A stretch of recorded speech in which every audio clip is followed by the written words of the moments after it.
নাম রেখেছেন হযরত ওমর হাসান।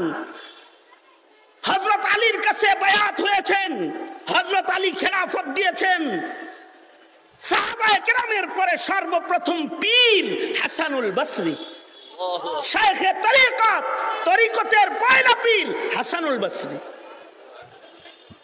তাবেঈদের ভেতরে শ্রেষ্ঠ আরেকজন তাবেঈ সাঈদ ইবনে মুসাইয়িব, যিনি আবু হুরায়রা রাদিয়াল্লাহু আনহুর মেয়ে বিয়ে করেছেন। আর আবু হুরায়রা হলো নবীজির কাছ থেকে সবচেয়ে বেশি হাদিস রিওয়ায়াতকারী সাহাবী মুকাসসিরিনদের অন্যতম শ্রেষ্ঠ হযরত আবু বকর আবু হুরায়রা, আর এই আবু হুরায়রার মেয়ে বিয়ে করেছেন সাঈদ ইবনে মুসাইয়িব। সুবহানাল্লাহ। সাহাবী দেখার কারণে ঈমান কত ভালো।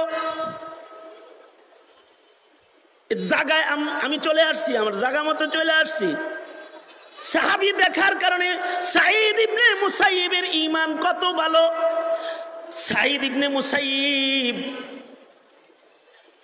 খেয়াল করে শুনুন কথাটা।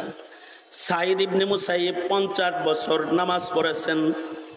সেজদার জায়গা থেকে কখনো নিজের দৃষ্টি কোনো মানুষের পিঠে 50 বছরের ভিতরে পড়ে নাই।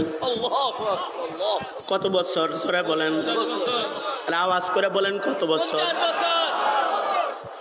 50 বছরের ভিতরে চোখের দৃষ্টি সেজদার জায়গা থেকে কখনো মানুষের পিঠে পড়ে না।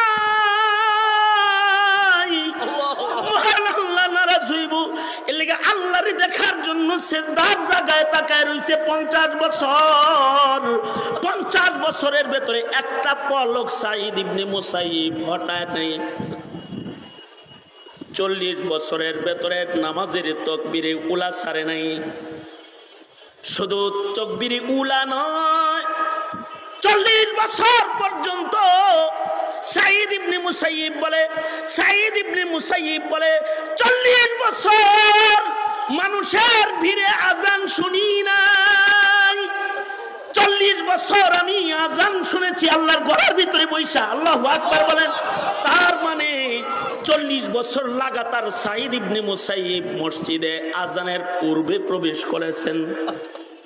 ওনাকে জিজ্ঞেস করা হয়েছে, আজানের আগে মসজিদে আসেন কেন? সাঈদ ইবনে মুসাইয়িব বলে, আজানের আগে এজন্য মসজিদে এসে বসে থাকি, ময়দানে মাহশারে মহান আল্লাহ যদি বলে হাইয়া আলাস সালাহ বলে নামাজে তোরে ডাইকা আনা লাগলো কেরে? এই মামলার আসামি হয়ে আল্লাহর আদালতে আমার দাঁড়ানোর সাহস নেই। 40 বছর এমনকি মদিনাতুল মুনাওয়ারাতে ইয়াজিদি বাহিনী ক্ষমতার জন্য যখন হামলা করলো, ক্ষমতা লিপ্সু যারা হয় তারা সাহাবীদের উপর অত্যাচার করেছে। এই কারণেই হাসিনা ক্ষমতা লিপ্সু আলেমের উপর অত্যাচার করতে পেরেছে। এ কারণে মাশায়েখের মাথায় আঘাত করতে পেরেছে, শাইখে চরমনাইকে আঘাত করতে পেরেছে, এদেশের শাইখুল হাদিস ধরে ধরে জেলখানায় তালাবদ্ধ করতে পেরেছে। ইয়াজিদি বাহিনী মদিনায় আক্রমণ করেছে, মসজিদের আজান বন্ধ করেছে। সেই সিদ্দিকীনের যুগে 3 দিন মসজিদে নববীতে আজান হয় নাই। কয়দিন? 3 দিন মসজিদে নববীতে আজান হয় নাই। সাঈদ ইবনে মুসাইয়িব বলে, কেউ মসজিদে তখন ছিল না, আমি ছিলাম। আমাকে ধরতে আসলে আমি পাগলের অভিনয় করতাম, ওরা চলে যেত। আমি মসজিদে এজন্য থাকতাম যে নামাজের ওয়াক্তে যদি নবীর মসজিদে কেউ সাজদা না দেয়, আল্লাহর আদালতে জবাবটা দিব কি?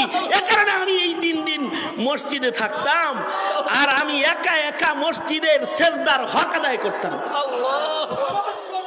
এর চেয়ে আশ্চর্য কথা হলো, এর চেয়ে আজব কথা হলো, আশ্চর্যজনক বিষয় হলো, 3 দিন মসজিদে নবীর মিনারায় আজান নাই।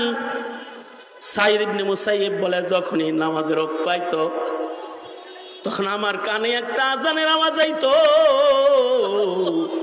আমি আমার কানটা ফিরায় দেখতাম মসজিদের মিনারায় আজান নাই, কিন্তু সাইয়্যিদুল মুরসালিনের কণ্ঠ পাওয়া যায়। তার মানে আমার রাসূল কবর থেকে আজান দিতেছে। মসজিদের আজান বন্ধ, কিন্তু নবীজি কবরে আজান দেয়। সাইদ ইবনে মুসাইব মসজিদের ভেতরে নবীর আজান শুনতে পায়। এরে বলা হয় তাবেঈ। সাহাবী দেখার কারণে তাবি হয়েছে, হাফিজি দেখার কারণে শায়েখে চরমনাই হয়েছে, মরহুম আল্লাহর কুতুবকে দেখার কারণে শায়েখে চরমনাই হয়েছে। কিয়ামত পর্যন্ত এরকম আকাবির দেখে দেখে, ভালো মানুষের চেহারা দেখে দেখে তোমাকে ভালো মানুষ হইতে হবে। এ কারণে আল্লাহ বলেন কুনু মা'আস সাদিকিন।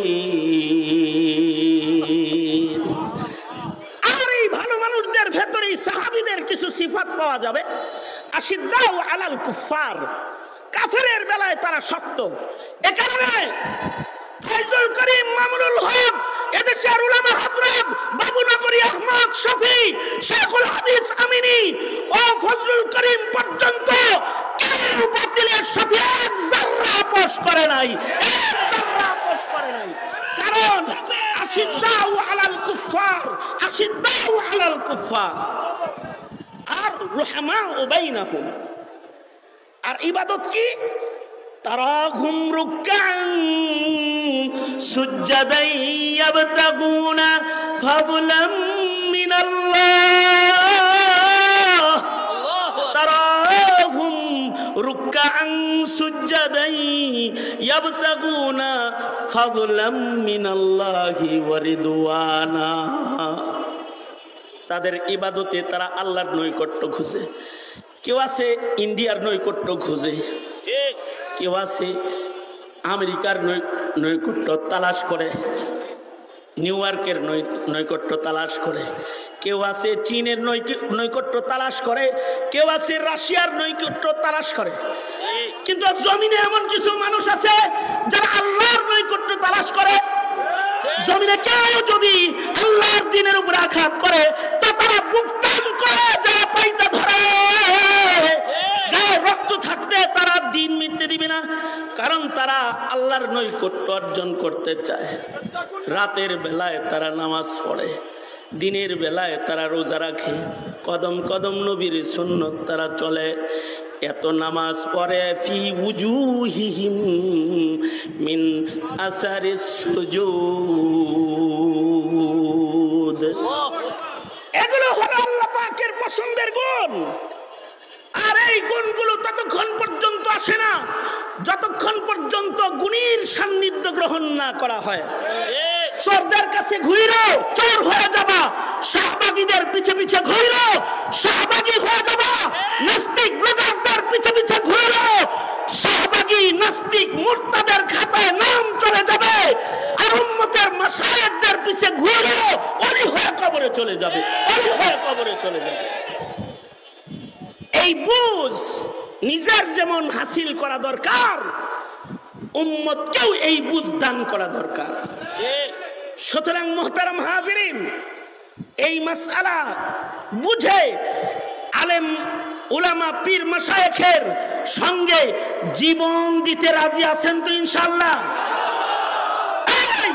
এই বাংলার মাটিতে বাতিলের মোকাবেলা করতে আর কালিমার পতাকাকে উঁচু করে ধরতে এদেশের মাশায়েখিনরা যদি ডাক দেয়, কাফন পরে রক্ত দিতে রাজি আছেন তো ইনশাআল্লাহ?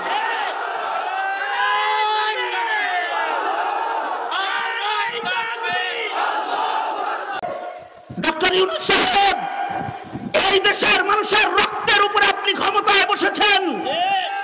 নাস্তিকদের স্মরণ ঘটায় দেশের মুসলমানদের ইমানে আঘাত করবেন না, অন্যথায় এই রক্ত দেওয়া সৈনিকের দল এক মুহূর্ত ক্ষমতায় আপনাকে থাকতে দেবে না। জীবন দিয়ে হলেও ইসলাম কায়েম করবে ইনশাআল্লাহ। বাস এই তামান্না। আসুন সকলে মিলে দেশ গড়ি, স্বাধীনতা রক্ষা করি, ইসলাম রক্ষা করি, দ্বীন রক্ষা করি, ঐক্যের মিনারকে আরো দৃঢ় করি, মজবুত করি ইনশাআল্লাহ। আল্লাহ তৌফিক দান করুন, আমিন। ওয়া আখিরু দাওয়ানা আলহামদুলিল্লাহি রাব্বিল আলামিন। আসসালামু আলাইকুম ওয়া রাহমাতুল্লাহি ওয়া বারাকাতুহু।